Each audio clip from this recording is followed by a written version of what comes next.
سرخط مهمترین خبرها: خبرنگار زندانی را به حجره جریمه‌ای محبس بردند.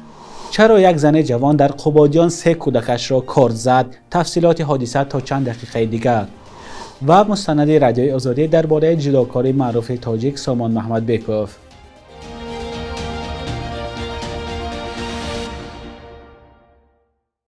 درود بینندگان عزیز، تازه‌ترین خبرهای تاجیکستان و جهان را از استودیوی دوشنبگی رادیوی آزادی تقدیمتان می‌کنیم. امروز 9 ایول سال 2025 است. پیوندان عبدالستار پیر محمدزاده روزنامه‌نگار تاجیک میگویند که 4 ماه است که از احوال او خبری ندارند. عبدالکریم پیر محمدزاده برادر روزنامه‌نگار به خبرگزاری از پلاس گفته است بعد ماه مارس پیوندانشان چند مرتبه برای دیدن پیر محمدزاده به زندان شهر خوجند رفتند، ولی مقامات اجازه ملاقات ندادند. نزدیکانش میگویند که از ماه مارس به این طرف به این روزنامه‌نگار حتی اجازه زنگ زدن به نزدیکانش را نمی‌دهند. شرح رسمی مقامات در این باره دسترس نیست. برادر عبدالستار پیر محمدزاده گفته است از روی شنود آنها ماه مارس نمایندگان کمیسیون عفو به زندان رفته روی خط محبوسان را ترتیب می‌دادند که قرار بود آزاد شوند. برادرم به کمیسیون میگوید که من بیگناهم، چرا نام مرا بر روی خط آزاد می‌شده ها وارد نمی‌کنید؟ کمیسیون چیزی نمیگوید، ولی بعد رفتن آنها مسئولین زندان برادرم را جزا می‌دهند. چنان آگاه شدیم حالا در حجره کامره جریمه‌ای شیزو است، گفته است برادر عبدالستار پیر محمدزاده. رادیوی آزادی تلاش دارد شرح رسمی مقامات در این باره را به دست آورد. پیر محمدزاده ماه دکمبر سال 2022 با اتهام عضویت در سازمان‌های ممنوع به 7 سال زندان محکوم شد، اما خودش و نزدیکانش عیب‌نامه را بارها رد کردند. این روزنامه‌نگار بعدی بازداشت در نامه از بازداشتگاه نوشت از روز اول زیر فشار روانی و شکنجه بود تا اتهام به قبلش بافته و ساخته مقامات ملی سرا به دوش بگیرد. دادستانی کل تاجیکستان این را تصدیق نکردند. مقامات تاجیکستان بعد سال 2022 بیش از 10 خبرنگار و بلاگر را بازداشت و در مرافعه‌های پوشیده به سالهای طولانی زندان محکوم کردند. طلب سازمان‌های حامی حقوق برای آزادی خبرنگاران تا این دم نادیده گرفته شده است. نزدیکان یلدز بازار و زن 24 ساله از ناحیه قبادیان که 3 کودکش را با ضربه کارد زخمی کرده است میگویند که حالت روانی او خوب نبود، ولی با شوهرش زندگی آرام و آسوده داشت. مفتشان در ناحیه قبادیان بیماری روانی داشتن یلدز بازار را رد میکنند. به گفته آنها برای انجام تحقیق پاره قضیه و معین کردن سبب‌های این حادثه 2 ماه وقت لازم است. امید جان حامدوف شوهر یلدز بازار و گفت که همسرش مشکل روانی داشت و طبابت میگرفت. حامدوف ادعا دارد که همسرش سال گذشته هم از خانه برآمده رفته بود. مسلمان قول بازاروف پدر یلدز نیز بیماری روحی دخترش را تصدیق کرده گفت او را نزد روانشناسان میبردند، ولی تا حال برای شوهر و هم والدین یلدز بازار و ناروشن است که چرا او کودکانش را با کارد زخمی کرد. یادآور میشویم که مادر جوان روز 21 ایان محمد جان 5 ساله، عیسی 4 ساله و خدیجه 6 ماهه را چند کاردی زده است. خدیجه 6 ماهه که از 3 جای بدنش زخم برداشته است روز 5 ایول در شفاخانه ناحیه شهر توس جان داد. 2 فرزند دیگرش نیز زخمی شدند و بعد از معالجه به نزدیکانشان برگردانده شدند. عین حال یلدز بازار و در بازداشت قرار دارد و علیه او بر اساس ماده 104 قسم 2 کدکس جنایتی تاجیکستان یا کشتار با بیرحمی مخصوص پرونده جنایی باز شده است. این ماده جزا از 15 تا 20 سال زندان را پیش بینی می‌کند.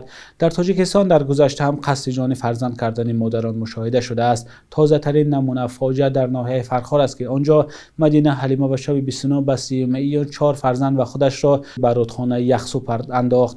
4 فرزندش جان دادند ولی خودش زنده ماند.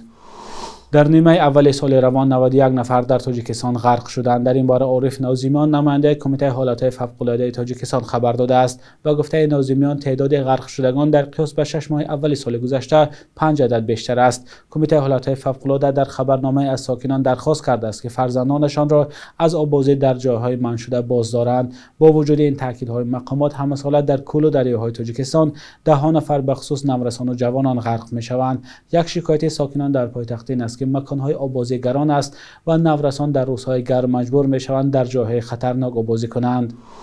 رادیوی آزادی درباره سامان محمدبکوف جداکار معروف تاجیک و برنده مدال برنجی بازی‌های المپیک پاریس مستند تهیه کرد. این فیلم کارنامه ورزشی محمدبکوف 26 ساله را در بر می‌گیرد. مستند در دایره آزمون رادیوی آزادی شخصیت ورزشی آسیای مرکزی تهیه شد. قرار بود جشنواره اساسی این آزمون در شهر دوشنبه برگزار شود، اما با علت مشکلات مالی این آزمون و جشنواره اساسی آن در پایتخت تاجیکستان برگزار نشدند. پاره از مستند را با هم می‌بینیم. این فینالی وزنی تا 81 کیلویی رقابت‌های جدا در بازی‌های آسیایی هنگژاو 2022 است. فاتح محمد بیکوف، مربی سامان محمد بیکوف، در لحظه‌های آخرین رقابت که شاگردش پیشتاز بود، لحظه شماری و بیقراری می‌کند.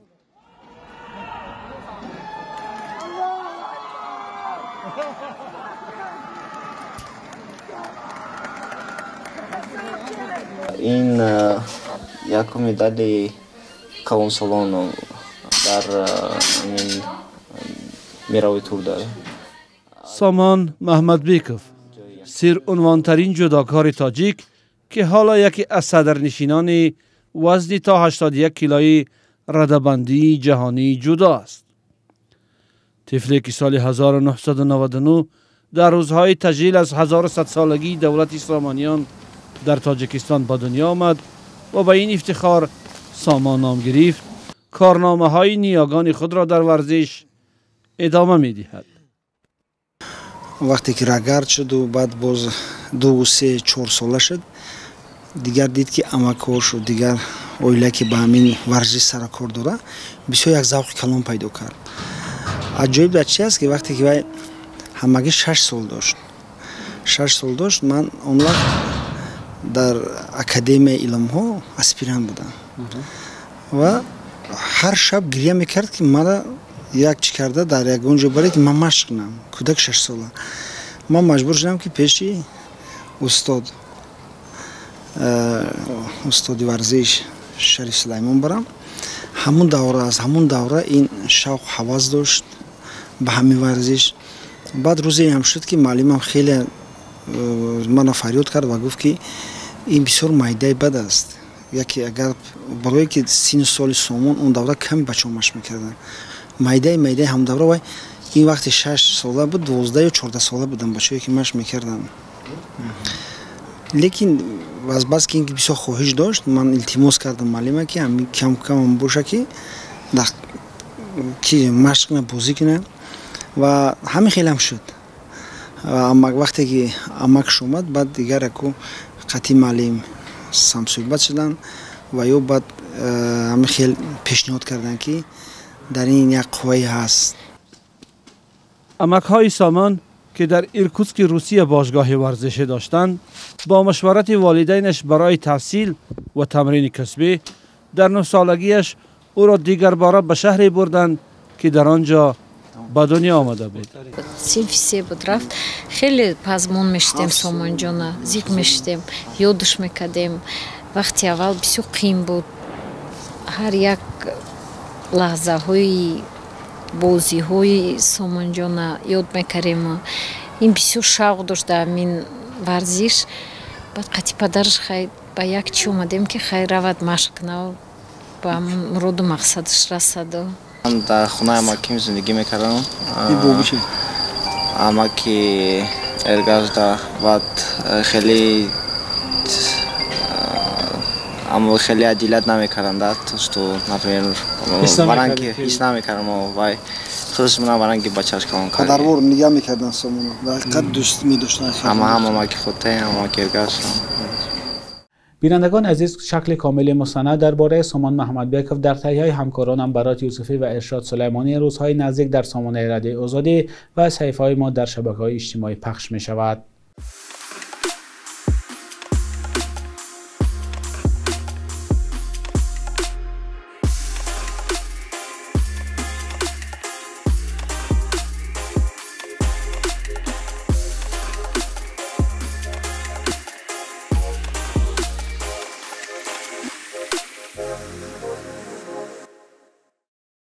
بخش یک روز تاریخ است که مهمترین تحولات تاریخی در روز 9 ایول را فرا می‌گیرد.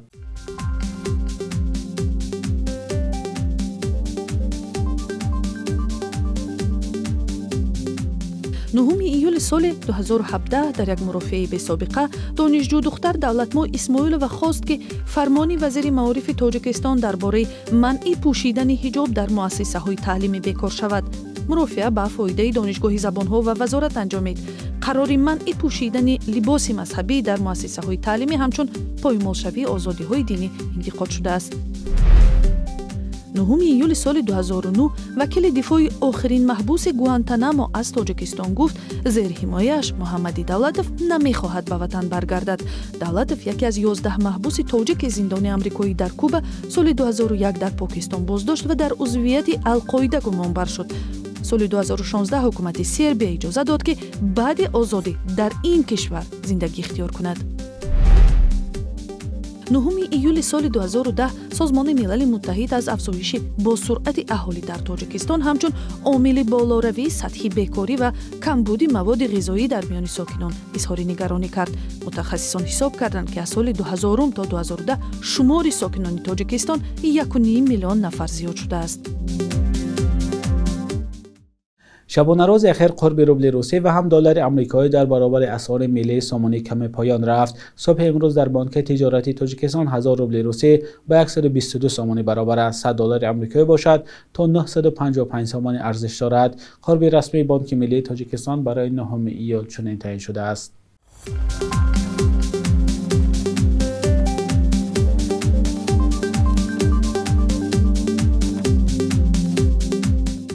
بینندگان عزیز، به پایان برنامه نویدی بامدادی رسیدیم. لطفاً نظر و پیشنهادهای خود را با ما نویسید. تا فردا، خدا نگهدارتان.